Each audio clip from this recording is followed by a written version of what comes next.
Welcome students, मैं L K. Jha unique new Bharati publication से आज एक अति महत्वपूर्ण आपको भाग लेकर आए हैं, टॉपिक लेकर आए हैं। वह है वैदिक समाज। वैदिक समाज को आप जानकर आज की सामाजिक संरचना को आप समझ सकते हैं।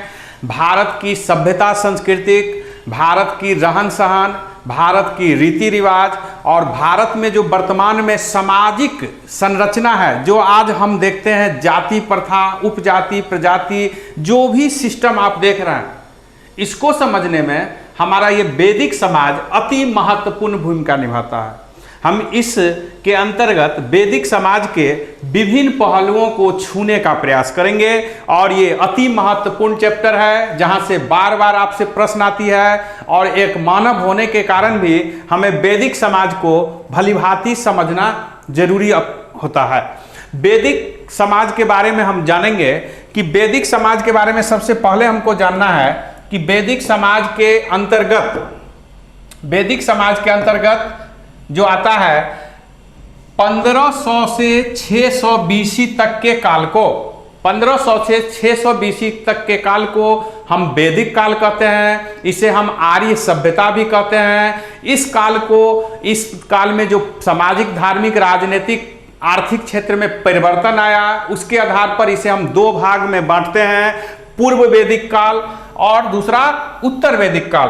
पूर्व वैदिक काल को हम ऋग्वेद काल भी कह सकते हैं, ऋग्वेदिक काल भी कह सकते हैं, क्योंकि इस समय में सिर्फ ऋग्वेद के आधार पर हम इस काल की अध्ययन करते हैं। ये ऋग्वेदिक काल है। और दूसरा जो काल है उत्तर वैदिक काल, जिसमें 1000 से 600 बीसी तक का काल है। इस काल में हम देखेंगे जो सबसे महत्वपूर्ण बात है उत्तर वैदिक काल में कि समाज में भारी परिवर्तन होगा और इस आधार पर सामाजिक क्षेत्र में, राजनीतिक क्षेत्र में, धार्मिक क्षेत्र में, हर क्षेत्र में पूर्व वैदिक काल से उत्तर वैदिक काल में भारी परिवर्तन देखने को मिलता है। इस आधार पर इतिहासकारों ने आर्य सभ्यता को, वैदिक सभ्यता को दो भागों में बांट दिया है। हम इस आधार पर हम सामाजिक सिस्टम में आपको उत्तर वैदिक काल और पूर्व वैदिक काल में क्या परिवर्तन हुआ, किस प्रकार समाज की संरचना गतिशील हुई, इस बारे में बताने का प्रयास करेंगे।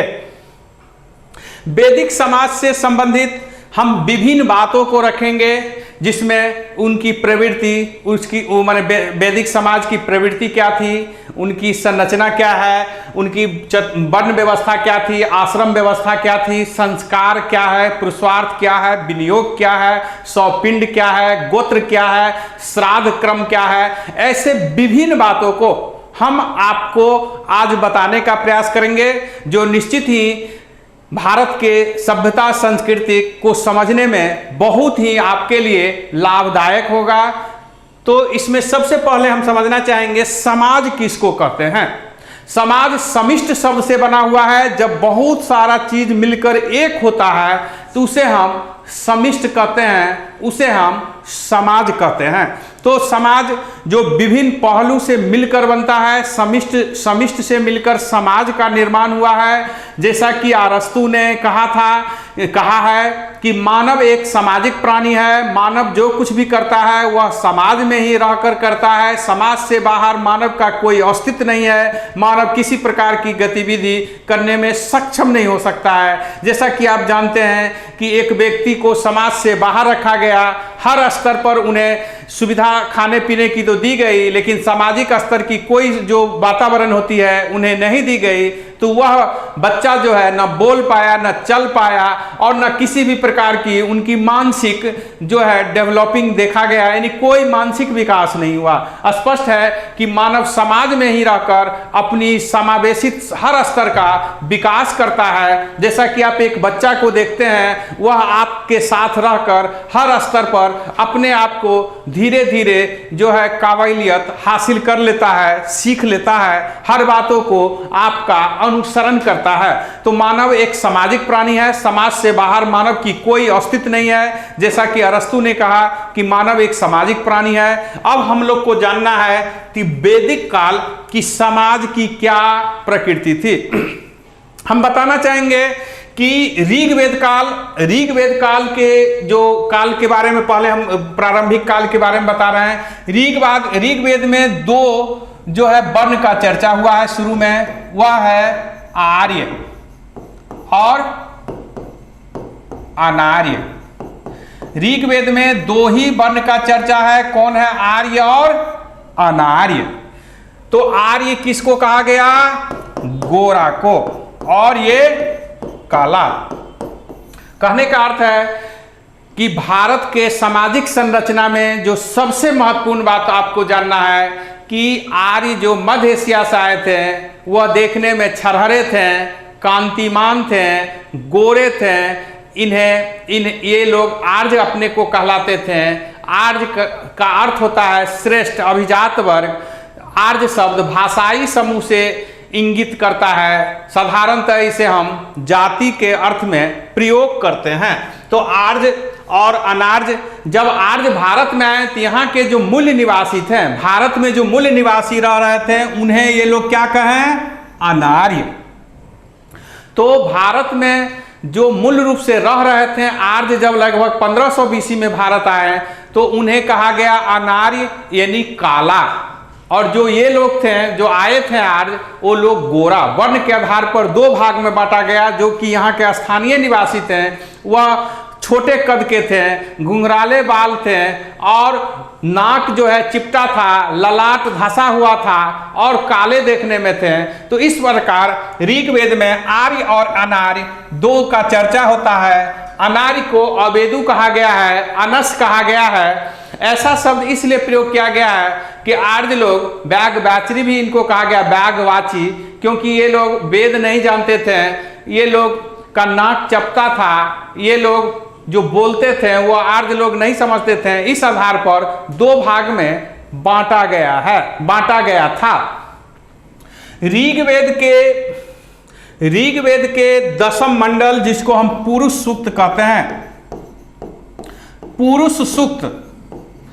पुरुष सूक्त में प्रथम बार जो 10वां मंडल है, ऋग्वेद का 10वां मंडल क्या है? पुरुष सूक्त। पुरुष सूक्त में हम देखेंगे कि पहली बार चतुर्वर्ण का चर्चा हुआ है, 4 वर्ण की चर्चा हुआ है। और ऋग्वेद का 2 से 7वां मंडल ही जो प्रमाणित मंडल है, सबसे पुराना मंडल है। ऋग्वेद के जो 10वें मंडल है पुरुष सूक्त, वह बाद में जोड़ा गया है, जिसमें चतुर्वर्ण का चर्चा हुआ है। ब्राह्मण, क्षत्रिय, वैश्य और शूद्र।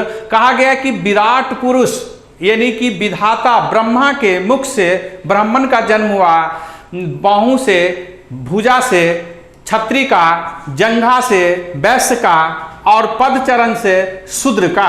ऐसा इसका अर्थ हुआ, वास्तविक अर्थ हुआ कि जो पठन पाठन का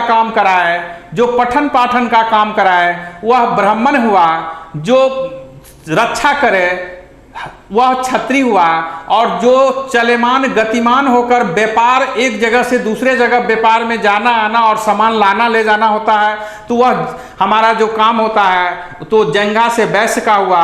और सबसे नीचे जो शूद्र है उसका काम है सभी वर्णों का सेवा करना। यह देखा जाए कि ऋग्वेद में समाज की जो व्यवस्था है वह चतुर्वर्ण व्यवस्था एक समाज शास्त्रीय विभाजन है, जो आर्थिक दृष्टि से बहुत ही महत्वपूर्ण माना जाता है। जैसा कि आप इस बात को समझें कि ऋग्वेद काल में कोई जन्मजात ब्राह्मण नहीं होते थे, बल्कि कर्म प्रधान था, जन्म प्रधान नहीं। यानी एक ही पिता के यदि 4 पुत्र जन्म ले और वह 4 विभिन्न कार्यों को करे तो वे 4 वर्ण में होंगे। समाज शास्त्रीय दृष्टि से इस विभाजन को बहुत ही बेहतर माना गया था कि जिस व्यक्ति को जिस क्षेत्र में जाना हो वह जा सकता है, कार्य कर सकते हैं। जैसा कि ऋग्वेद के 7वें मंडल में लिखते हैं कि मैं एक कवि हूं, मेरे पिता वैद्य है, भिषक है। वैद्य भिषक माने डॉक्टर, और माता चक्की पीसती है, आटा पीसती है, चक्की पीसती है। स्पष्ट है कि एक ही परिवार में यदि विभिन्न व्यक्ति विभिन्न कार्य करें तो वह विभिन्न वर्ण के कहलाएंगे। आपको यूपीएससी में भी ये प्रश्न पूछा है, बीपीएससी में भी, कि इस गद्यांश का क्या अर्थ होता है, कहाँ इसकी चर्चा है। तो ये 7वें जो मंडल है ऋग्वेद का उसमें चर्चा है, और यह बताता है कि श्रम विभाजन जो है वह समाजशास्त्रीय दृष्टि से, ये विभाजन श्रम विभाजन के दृष्टि से ऋग्वेद में जो चतुर्वर्ण की अवधारणा पुरुष सूक्त में है, ये समाजशास्त्रीय दृष्टि से श्रम दृष्टि से विभाजित है। तो यह एक साइंटिफिक विभाजन, बहुत ही वैज्ञानिक विभाजन ऋग्वेद में किया गया। हम देखेंगे कि ऋग्वेद में जो संरचना है उसमें भारी परिवर्तन हम उत्तर वैदिक काल में देख पाएंगे कि उस समय भारी परिवर्तन हुआ। अब हम आपको ये बताने का प्रयास कर रहे हैं कि विवाह की जो दो प्रवृत्ति थी, अनुलोम और प्रतिलोम विवाह, उससे जो बच्चा जन्म लिया, क्रॉस रिलेशन जिसको हाइब्रिड कहते हैं, संकर, ये क्रॉस रिलेशन से जो जन्म लिया, इससे ही विभिन्न जाति की उत्पत्ति हुई, विभिन्न जाति उपजाति की उत्पत्ति हुई। जैसा कि 1931 ईस्वी में आप जानते हैं जाति पर जनगणना हुई थी और मंडल आयोग ने भारत में 3743 जाति की चर्चा जो है मंडल आयोग ने किया, जो बीपी मंडल विश्वनाथ प्रताप मंडल के अध्यक्षता में जो पिछड़ा वर्ग आयोग बनाया गया था जनता दल सरकार द्वारा।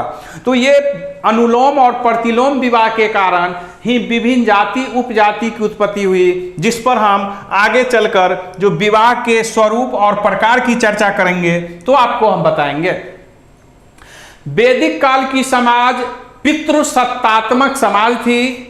पिता का, यहाँ वैदिक काल का समाज यदि हम चर्चा कर रहे हैं तो उत्तर वैदिक काल भी इसमें समाया हुआ है। वैदिक काल का समाज पितृसत्तात्मक समाज था, जिसमें पिता घर में सबसे महत्वपूर्ण होते थे। पिता का अपने परिवार पर पूर्ण नियंत्रण होता था। वे अपने बच्चे और अपने पत्नी या जो संयुक्त परिवार थी उन सब का पूरा नेतृत्व करते थे, भरण पोषण में महत्वपूर्ण भूमिका निभाते थे और घर का प्रतिनिधि वे अपने समाज में करते थे। पिता के बाद जो दूसरा महत्वपूर्ण स्थान था वह जो था ज्येष्ठ पुत्र को था। ज्येष्ठ पुत्र का अर्थ होता है सबसे बड़ा पुत्र। ज्येष्ठ का अर्थ हुआ सबसे बड़ा पुत्र। तो पिता के बाद सबसे ज्यादा जो ऋग्वेद में महत्वपूर्ण वैदिक काल में दिया गया है वह है ज्येष्ठ पुत्र को। ज्येष्ठ पुत्र को विशेष अधिकार दिया गया था। पिता के बाद वे घर के नेतृत्वकर्ता होते थे। जैसा कि आप जानते हैं कि उस समय पिता को यह अधिकार था कि वो अपने पुत्र को बेच सकते हैं, मार सकते हैं, पीट सकते हैं, यहाँ तक कि अंधा कर सकते हैं, जैसा कि ऋग्वेद में कई बार ऐसे देखने को मिलता है। और आप जैसा कि जानते हैं नचकेता प्रकरण से स्पष्ट है कि वो अपना बच्चा को दान में भी दे सकते हैं, जैसा कि नचकेता प्रकरण में आप कठोपनिषद में पढ़ते हैं। तो स्पष्ट है कि ऋग्वेद काल में पिता पितृसत्तात्मक समाज थी, पिता का सर्वोच्च स्थान था। उसके बाद ज्येष्ठ पुत्र को घर पर पूरा अधिकार था। ऋग्वेद काल और उत्तर वैदिक काल के बीच एक बहुत बड़ा अंतर हम देखेंगे कि वह महिला के बारे में बताना चाहेंगे। ऋग्वेद में महिलाओं को बहुत ही उच्च स्थान दिया गया था। वे सभा और समिति में भाग ले सकते थे। विभिन्न अनेक ऋचाओं की रचना ऋग्वेद काल की महिलाओं ने की, जिसमें घोषा, लोपा, मुद्रा, विश्वतारा,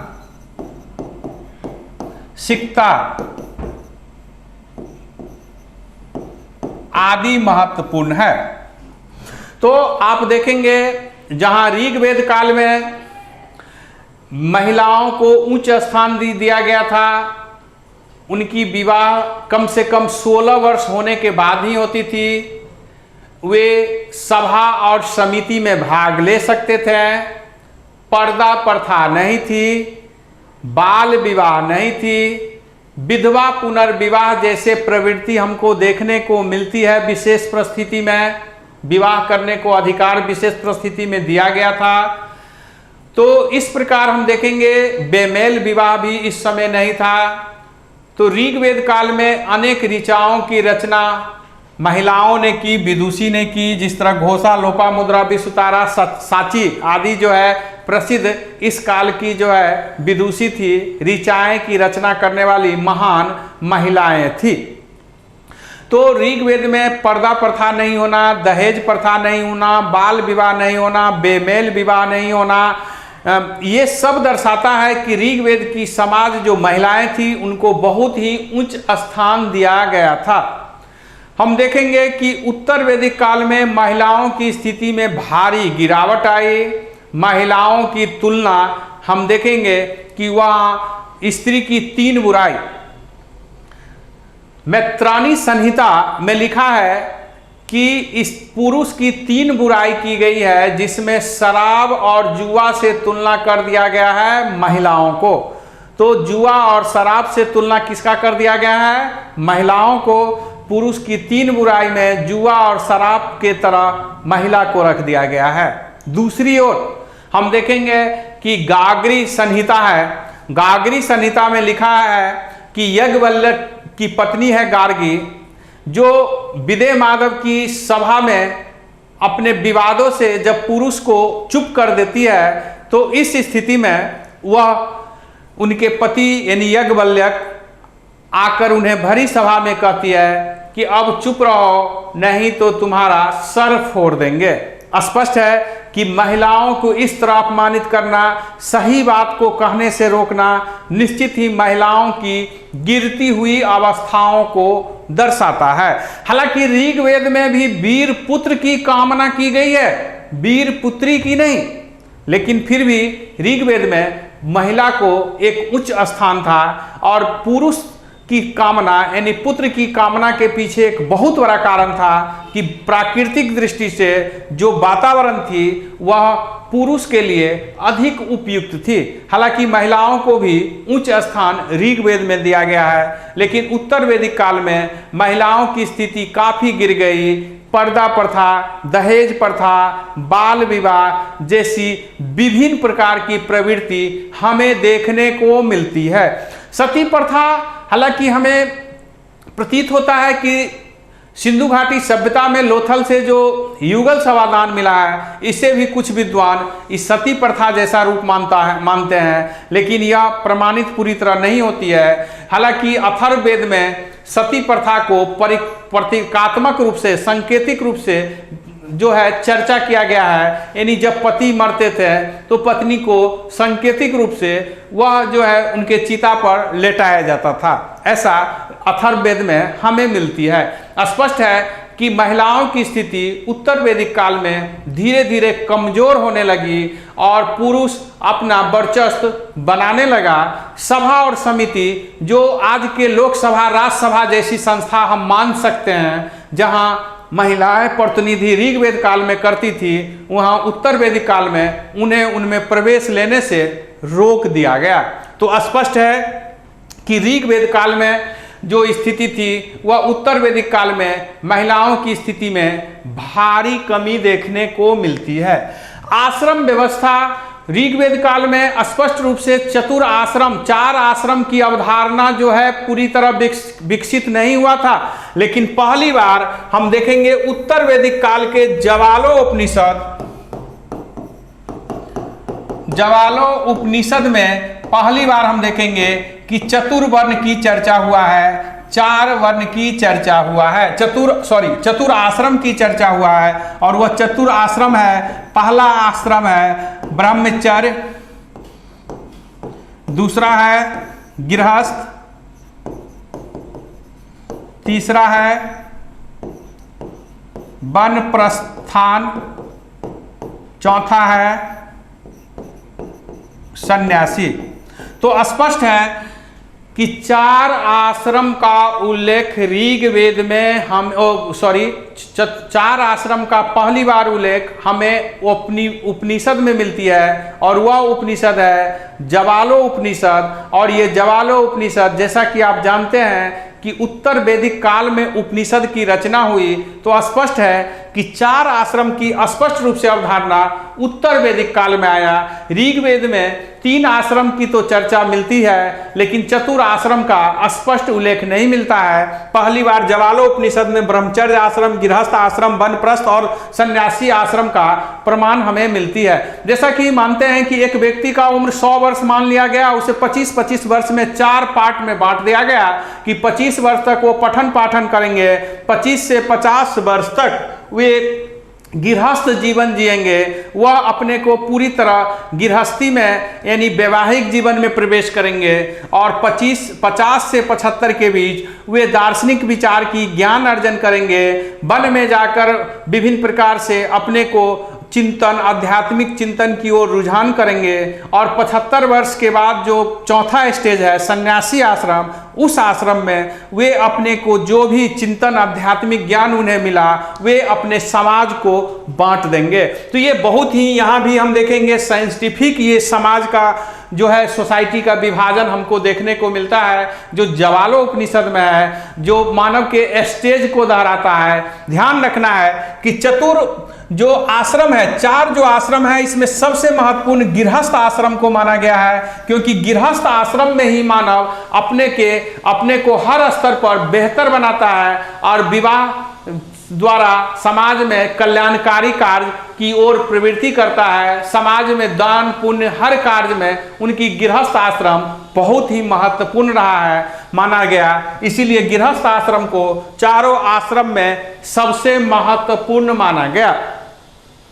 संस्कार, जैसा कि आप जानते हैं कि संस्कार का अर्थ होता है जो मानव को जीने की सिस्टम, अनुशासन सिखाए, मानव जिससे अपने जीवन को एक बेहतर मार्ग की ओर ले जाए, वह संस्कार से जुड़ता है। प्राचीन काल में 40 संस्कार का चर्चा मिलता है, जिसमें 16 संस्कार बहुत ही महत्वपूर्ण है। जिसमें पहला संस्कार जो है गर्भधारण, जब स्त्री पुरुष के संभोग से बच्चा का जन्म होने की पहली प्रक्रिया होती है, उसे गर्भधारण कहते हैं। और ये गर्भधारण पहली जो है संस्कार रही।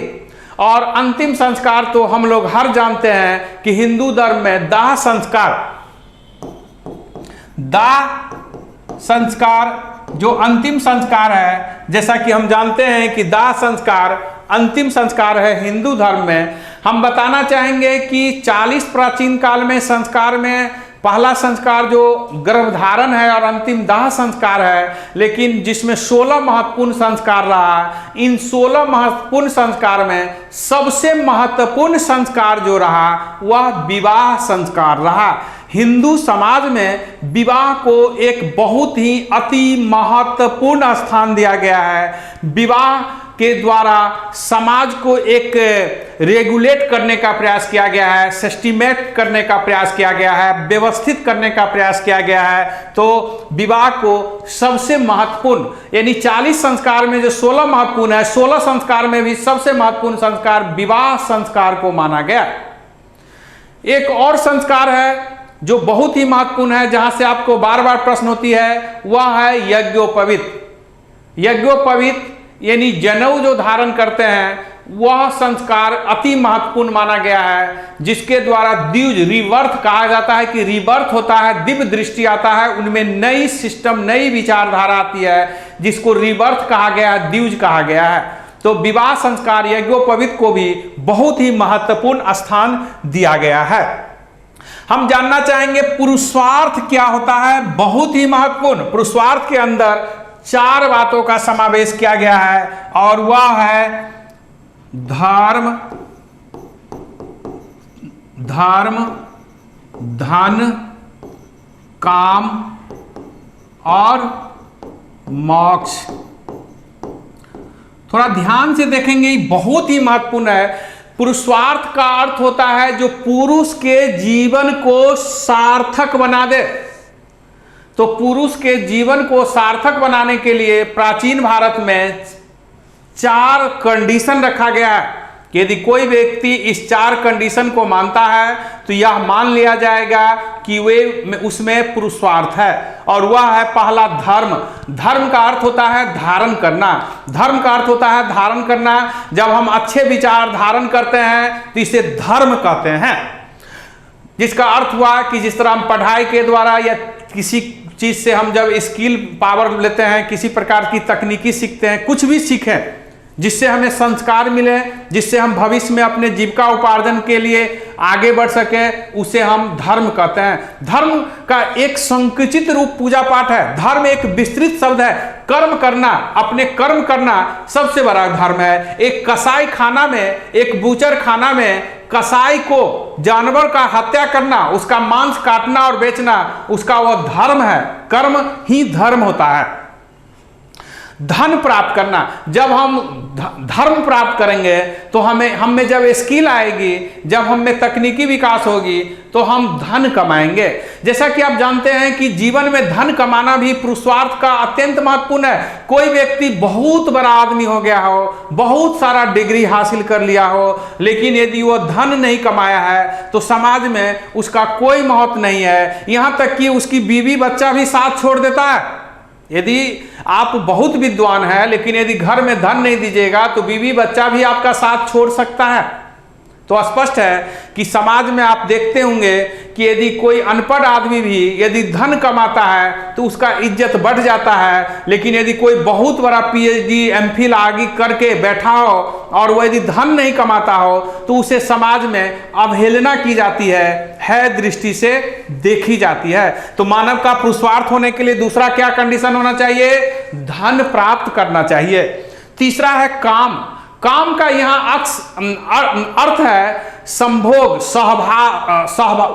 सहवास, जिसके द्वारा पति पत्नी द्वारा जो काम किया जाता है, सेक्सुअल अप्रोच, यहाँ आप समझे तो ये सेक्स का उद्देश्य होता है। सेक्स का उद्देश्य होता है बच्चा जन्म देना। तीसरा जो पुरुषार्थ है काम, जिसका उद्देश्य है बच्चा जन्म देना। और आप इस बात को समझें कि विवाह का उद्देश्य होता है वैवाहिक सिस्टम को सामाजिक सिस्टम के अंतर्गत रहते हुए व्यवस्थित रूप से बच्चा जन्म देना। तो काम का उद्देश्य है बच्चा जन्म देना। और बच्चा, क्योंकि आज तक समाज में ही, मानव ही, दुनिया में जो भी आप देख रहे हैं सुविधा आपको प्राप्त है वह सब मानव द्वारा दिया गया है। और इसलिए प्रत्येक व्यक्ति से हिंदू धर्म यह प्रयास मानती है, उस पर आशा करती है कि वह बच्चा जन्म दे और वह बच्चा जो समाज में अपना कंट्रीब्यूशन देगा, अपना योगदान देगा और वह ऐसी कुछ कार्य करे जिससे मानव कल्याण के विकास में जो है आगे बढ़ने में, विकास में अधिक से अधिक लाभ हो, लाभान्वित हो। तो स्पष्ट हो गया कि काम एक बहुत बड़ी प्रवृत्ति है और काम के द्वारा बच्चा को जन्म देना मुख्य उद्देश्य है। अंतिम जो पुरुषार्थ है मोक्ष। ये मोक्ष शब्द बहुत ही महत्वपूर्ण शब्द है। मानव इससे ज्यादा आज तक नहीं सोच पाया है। चिंतन की चरम अवस्था है वह है मोक्ष। भारत में उपनिषद में चिंतन की शुरुआत होती है और चिंतन की समापन भी उपनिषद में ही हो जाती है। मोक्ष की अवधारणा भारतीय चिंतन का चरम अवस्था है, जिससे आगे आज तक दुनिया में कोई भी धर्म, समाज या व्यक्ति ने सोचने का प्रयास नहीं किया। तो ये मोक्ष क्या है?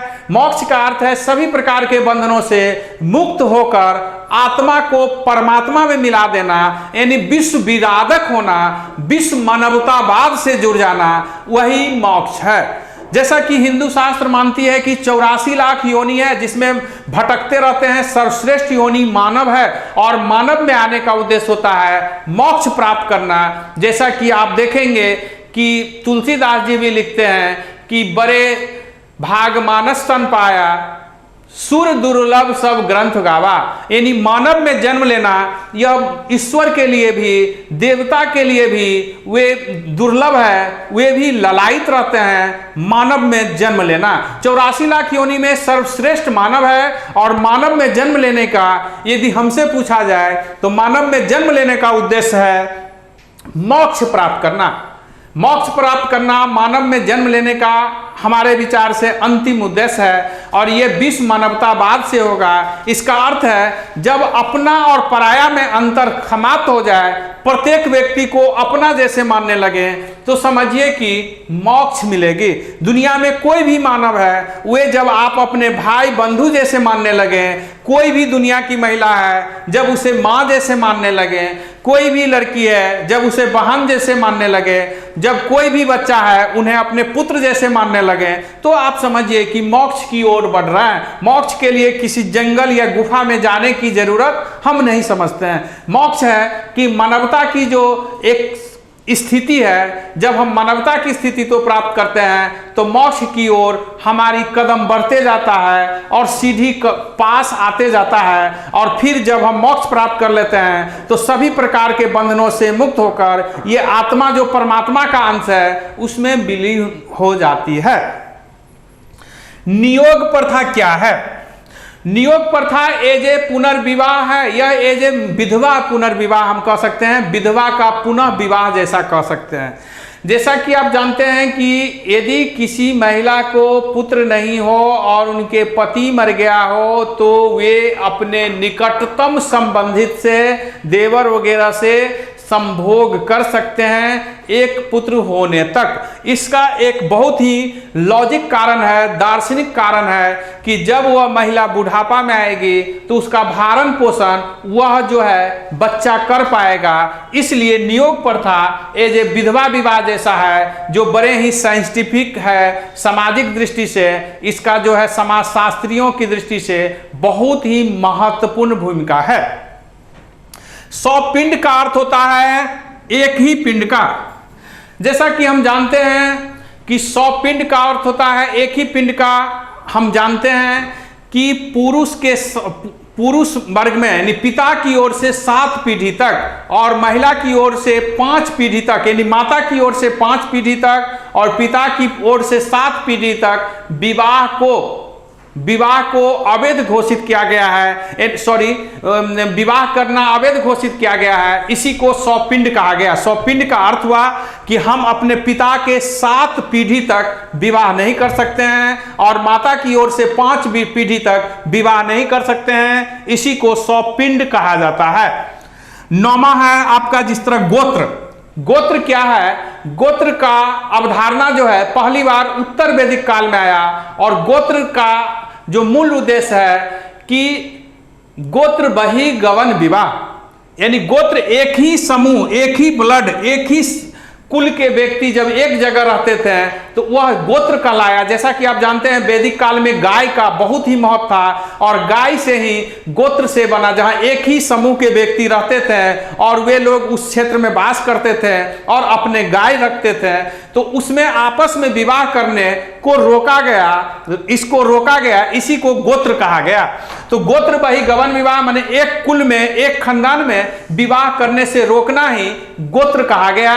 जैसा कि आप जानते हैं कि आज भी साइंटिफिक रूप से यह माना जाता है, वैज्ञानिक रूप से माना जाता है कि एक ही गोत्र के, मूल गोत्र के यदि पुरुष और महिला यानी लड़का लड़की विवाह करता है तो उनसे जो बच्चा जन्म लेता है और उनकी स्वास्थ्य संबंधित समस्या आ सकती है। तो स्पष्ट है गोत्र बही गवन विवाह को अधिक महत्व दिया गया। आपसे बार बार पूछी जाती है तो गोत्र उत्तर वैदिक काल में आया। स्त्री धन, स्त्री धन क्या होता है? ये एक बहुत महत्वपूर्ण है। जैसा कि आप जानते हैं कि हिंदू समाज की एक बहुत बड़ी बुराई मानी जाती है कि महिलाओं को स्वावलंबी नहीं बनाया गया, महिलाओं को अपने पैतृक संपत्ति में कोई भी अंश नहीं दिया गया, धन पर कोई अधिकार नहीं दिया गया। हम आपको बताना चाहेंगे कि हमारी जो समाज की सिस्टम थी वह बहुत ही बेहतरीन थी। इसके पीछे हम आपको तर्क दे रहे हैं। हम लोग इसको वितर्क बना दिए, अर्थ को अनर्थ करके रख दिया। सबसे पहले आप ये जानिए कि स्त्री धन क्या है। हमारे हिंदू समाज में सिर्फ स्त्री धन पर ही महिलाओं को पूर्ण अधिकार दिया गया था। स्त्री धन वह होता है जो विवाह से पूर्व, विवाह के समय या विवाह के बाद जो महिलाओं को उपहार में दिया जाता था, जिस तरह उनकी जेवरात है, उनकी अन्य जो वस्त्र है आदि है, इन्हीं को स्त्री धन कहा गया, जिस पर सिर्फ महिला का अधिकार होता था। उनके पति का भी जेवर पर, यदि महिला का जो जेवर है उस पर उनके घर वाला या उनके पति का भी अधिकार हिंदू शास्त्र में नहीं माना गया है। प्रश्न उठता है कि हिंदू धर्म में महिलाओं को क्यों नहीं धन का अधिकार दिया गया? तो हम बताना चाहेंगे क्योंकि महिलाओं की धन की जरूरत ही नहीं समझी गई। जैसा कि आप जानते हैं कि प्रारंभ में एक लड़की अपने पिता के घर रहते हैं, विवाह होने पर पति के घर रहते हैं, और जब वह माँ बन जाते हैं तो फिर जब पति ना भी है तो पुत्र उनका भरण पोषण करता है। तो स्पष्ट है कि उनको धन की जरूरत नहीं है। जब पिता के पास है तो पिता उनके लिए धन की जरूरत को पूर्ति करते हैं, फिर पति करते हैं और फिर पुत्र करते हैं। मान लिया जाए कि एक आप भाई बहन ही हैं, किसी स्टेशन से आपको घर जाना हो और आपके पास टेम्पू भाड़ा 5 रुपया हो, तो आप क्या करेंगे? टेम्पू पर बैठ के और बहन को कहेंगे कि आप आओ, हम जा रहे हैं? नहीं, हम लोग क्या करते हैं, अपने बहन को कहते हैं कि तुम बैठ जाओ, वहां उतरना, हम आ रहे हैं। तो हिंदू समाज में महिलाओं को देवी का रूप दिया गया, तो हर स्तर पर उन्हें श्रेष्ठ माना गया। तो स्वाभाविक है जहां धन की जरूरत होगी वह पूर्ति करने के लिए वहां सब कुछ आप रूप ही तैयार है। स्वाभाविक है कि धन की जरूरत नहीं समझी गई, ना कि धन का अधिकार नहीं दिया गया। इसको हम गलत अर्थ में देखते हैं। आधुनिक काल में हमारे देश में जो हिंदू संस्कार है वो विघटन हुई है, जिसके कारण महिलाओं के साथ अपमानित जैसी विभिन्न घटनाएं होती है। माता पिता को आदमी वस्त्र भोजन देने में भी बहुत सारे व्यक्ति कोताही करते हैं, कमी करते हैं। जैसा कि जानते हैं कि यूपीए सरकार डॉक्टर मनमोहन सिंह के काल में महिलाओं को हिंदू धर्म में जो महिलाएं हैं उन्हें पैतृक संपत्ति में अधिकार बराबरी का दे दिया गया है। कहने का अर्थ है कि एक भाई बहन, यदि एक पिता के 2 बच्चे हैं, संतान है, भाई बहन, तो दोनों की उस संपत्ति में बराबर का अधिकार दे दिया गया है। और अभी हाल ही में सुप्रीम कोर्ट ने भी इस ऐतिहासिक फैसला को जो है मोहर लगा दिया है। तो स्पष्ट है कि हिंदू समाज की जो सोच रही है वह बहुत ही उच्च थी। हम उस मानक पर उपभोक्तावादी संस्कृति में वेस्टर्न कल्चर को अपनाकर पूरी तरह जो है छेद कर रहे हैं, कमजोर कर दिए हैं। आपका विवाह बारे में यहां बताने जा रहे हैं, जो बहुत ही महत्वपूर्ण एक चैप्टर है। जैसा कि आपको हमने शुरू में बताया था कि भारत में जो जाति उपजाति है, जैसा कि आपको बताया कि बीपी मंडल आयोग ने 3743 जाति की चर्चा भारत में की थी 1978 में, जो बीपी मंडल आयोग बना था, जिसके आधार पर आरक्षण मिला। विश्वनाथ प्रताप मंडल जो बिहार के पूर्व मुख्यमंत्री भी रह चुके थे, जिसके आधार पर 1990 में 13 अगस्त 1990 को जो है बीपी सिंह यानी प्रधानमंत्री ने आरक्षण भारत में ओबीसी को 27% लागू किया। उन्होंने भारत में बताया कि 3743 जो है भारत में जाति है। तो ये जाति उपजाति कैसे बना, इस बारे में हम यहां आपको थोड़ा विस्तृत रूप से बताना प्रयास करेंगे। सबसे पहले जानना है विवाह। विवाह एक बंधन है जो समाज को रेगुलेट करता है, समाज को जेनरेट करता है और समाज को आगे बढ़ाने में यह योगदान देता है। प्राचीन काल में विवाह के 2 स्वरूप रहे हैं और इसी 2 स्वरूप को आपको मुख्यतः जानना है। वह स्वरूप है पहला अनुलोम और दूसरा है प्रतिलोम। ये चीज बार बार आपसे प्रश्न पूछा जाता है, बीपीएससी यूपीएससी अनेक परीक्षाएं, दरोगा सब में ये सब बार बार प्रश्न आया है। अनुलोम विवाह, विवाह का नेचर, स्वरूप जो है, टेंडेंसी जो है 2 प्रकार का है, अनुलोम विवाह और प्रतिलोम विवाह। अनुलोम विवाह में उच्च वर्ण के पुरुष होंगे और निम्न वर्ग के महिला होगी, लड़की होगी। यानी लड़का जो होगा अनुलोम विवाह में वह उच्च वर्ण के होंगे और उनसे नीचे वर्ण के लड़की होगी। जब इस तरह की क्रॉस रिलेशन से, हाइब्रिड से जब विवाह होती है तो उसे हम अनुलोम विवाह कहते हैं। और इससे जो बच्चा जन्म लेता है वह बच्चा किसी और वर्ण का, जाति का बनेगा। यही जाति उपजाति बनने की जो प्रक्रिया हुई यहीं से शुरू हुई।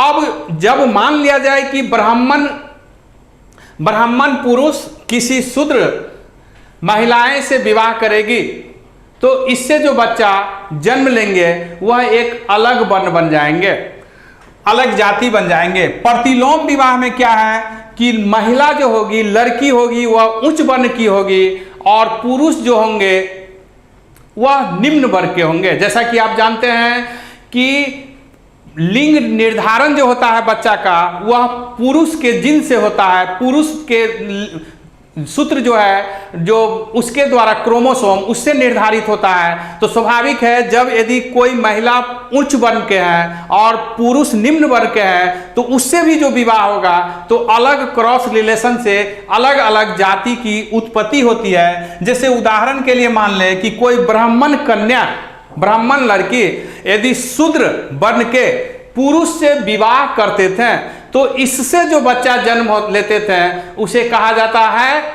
चंडाल कहा जाता था। तो जिस तरह चंडाल आज भी हम लोग के समाज से बहिष्कृत समाज में रहने वाले मानव हैं, तो इस प्रकार से ही विभिन्न जो क्रॉस रिलेशन हुआ, अनुलोम और प्रतिलोम विवाह, इसी से जाति उपजाति का निर्माण हुआ और यह प्रक्रिया गुप्त काल तक आते हुए अपनी चरम अवस्था में पहुंच गई थी। तो सामाजिक संरचना भारत के हिंदू समाज की क्या है, इसको जाति प्रथा क्या है, इसको समझने के लिए आपको अनुलोम और प्रतिलोम विवाह को समझना बहुत जरूरी है। जैसा कि आप जानते हैं कि बायोलॉजिकल जो टर्म है, बायोलॉजिकल जो हम लोग की संरचना है, प्रत्येक मानव का दुनिया में एक ही समान है, अपवाद में किसी में कुछ परिवर्तन आ जाता है। तो मानव मानव में बैर जो होती है वह हमारी सामाजिक सिस्टम की बुराइयां हैं जो बहुत सारे लंबी अवधि के बाद धीरे धीरे इस क्षेत्र के जो महंत थे, ठेकेदार थे, बड़े बड़े व्यक्ति थे, उन्होंने अपने सुविधा के लिए निर्धारण किया। वास्तव में पूछा जाए तो मानव दो ही होते हैं, एक अच्छा करने वाला जिसको ब्राह्मण कहते हैं और दूसरा गलत करने वाला जिसे शूद्र कहते हैं।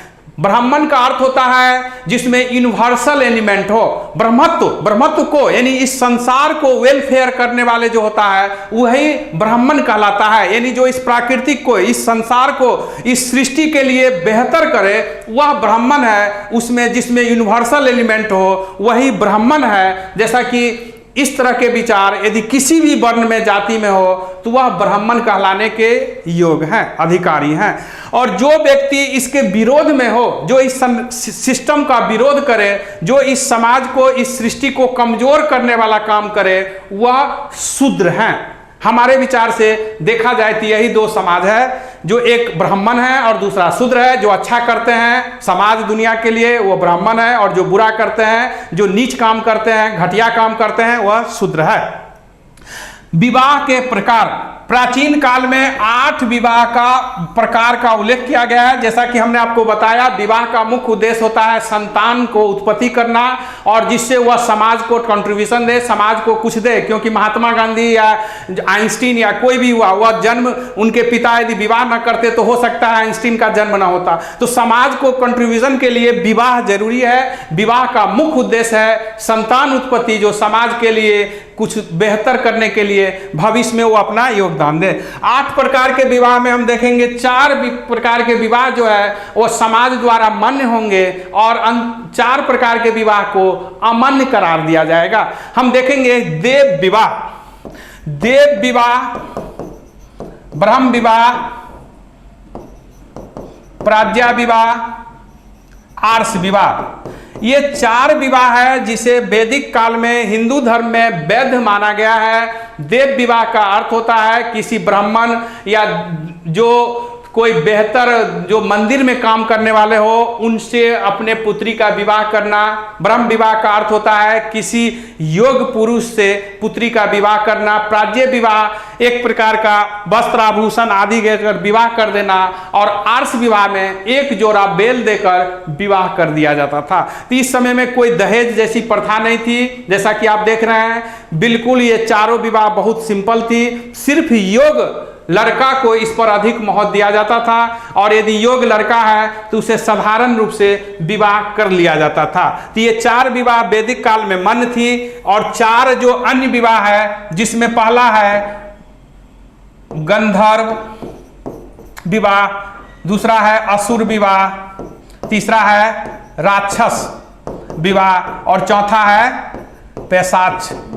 तो आप देखेंगे नाम भी, ये 3 नाम भी देखने में बड़ी अटपटा लग रहा है। गंधर्व विवाह तो हम लोग जानते हैं, जिसे हम प्रेम विवाह कहते हैं। जैसा कि आप जानते हैं कि स्वयंवर जो रचाई जाती थी, विशेष रूप से उच्च जाति में, विशेष रूप से राजपूतों में जो राजकुमारी रचाती थी, वह एक रूप से गंधर्व विवाह का ही है। अभिज्ञान शकुंतलम जो कालिदास की सर्वश्रेष्ठ रचना है, उसमें भी गंधर्व विवाह की चर्चा है। तो गंधर्व विवाह एज ए प्रेम विवाह, आज भी हमारे समाज में प्रेम विवाह को जो है सामाजिक मान्यता नहीं मिली है। तो प्रेम विवाह को सामाजिक द्वारा मान्यता नहीं मिली है। दूसरा विवाह है असुर विवाह। असुर विवाह एज ए दहेज प्रथा से विवाह, पैसा ले देकर क्रय करके जो विवाह, आज समाज में अधिकांश विवाह असुर विवाह की तरह होती है।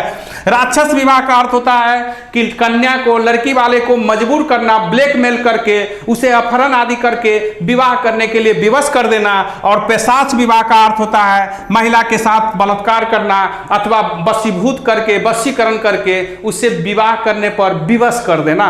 तो आप देख रहे हैं कि ये 4 विवाह जो है आज भी हमारे समाज में अमान्य है। हम बताना चाहेंगे कि श्राद्ध प्रथा जो वैदिक का हिंदू धर्म में आज भी बहुत ही महत्वपूर्ण है, ये श्राद्ध प्रथा भी उत्तर वैदिक काल में शुरू हुआ। और ये श्राद्ध प्रथा द्वारा यह मान लिया गया कि उससे जो मृतक व्यक्ति हैं उनके जीवन को संतुष्टि मिलती है और वह पितृलोक जो हैं, जिन्हें हम पितृलोक कहते हैं, वह देवलोक में जाते हैं और देवलोक में जाकर अपने प्रियजनों का, यानी अपने वंशज के बारे में वहाँ देवताओं से सिफारिश करते हैं। तो ये जो वैदिक श्राद्ध जो हम लोग करते हैं, इसके द्वारा हमारे पितृगण देवगण में पहुँच जाते हैं और वहाँ हमारे कुल के, यानी अपने वंशज के बारे में अधिक से अधिक लाभ उठाने के लिए, अधिक से अधिक बेहतर बनाने के लिए, कल्याण करने के लिए देवताओं का सिफारिश करते हैं, उनसे विनती अनुनय विनय करते हैं। तो स्पष्ट है कि हमने आपको वैदिक समाज के बारे में बताने का प्रयास किया। फिर भी जो कुछ हमने इसमें बताया, आप एक बार जरूर वीडियो देखें और हमें विश्वास है कि इससे आपको भारत की सामाजिक संरचना, रीति रिवाज, परंपरा को समझने में बहुत ही सहूलियत होगी। पुनः आपको किसी और महत्वपूर्ण भाग को लेकर मैं उपस्थित होंगे। जैसा कि आपको हमने बताया बार बार कि यूनिक न्यू भारती पब्लिकेशन के द्वारा जो लंबी अवधि से लगभग 3 दशकों से छात्र छात्राओं की सेवा की जा रही है, उसी क्रम में एक नई प्रवृत्ति जो समय की मांग है, यूनिक भारती पब्लिकेशन द्वारा आपको दी जा रही है। इन्हें पढ़ते रहिए और लाभ उठाते रहिए। लाइक कीजिए, शेयर कीजिए और कमेंट कीजिए। अच्छा लगे तो सब्सक्राइब करें, ताकि बार बार आपको जो भी यहाँ से आपके परीक्षा संबंधित उपयोगी चैप्टर्स हर विषय के, चाहे मैथ, रीजनिंग, इंग्लिश हो, सबको भेजा जाएगा, वह आपको मिलते रहें। यहाँ जो भी टीचर पढ़ा रहे हैं वह काफ़ी स्कॉलर हैं, काफ़ी जाने माने हैं और अनुभवी है। धन्यवाद।